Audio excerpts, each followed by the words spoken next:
ওমা টিফিনটা দাও, দেরি হয়ে যাচ্ছে তো। দিচ্ছি, এ নাও, যাও, টাটা।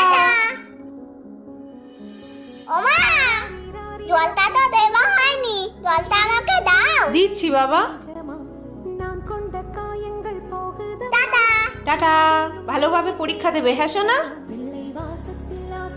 কিন্তু মা তো সব কাজ বাঁ হাত দিয়ে করছে, মায়ের ডান হাতে কি হয়েছে দেখি তো।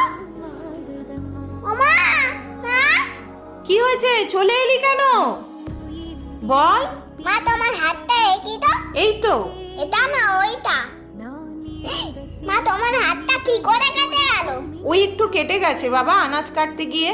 দেখেছো বন্ধুরা, মায়ের হাতে ব্যথা থাকা সত্ত্বেও মা সারাদিন আমাদের জন্য সব কাজ করতে থাকে। লাভ ইউ মা।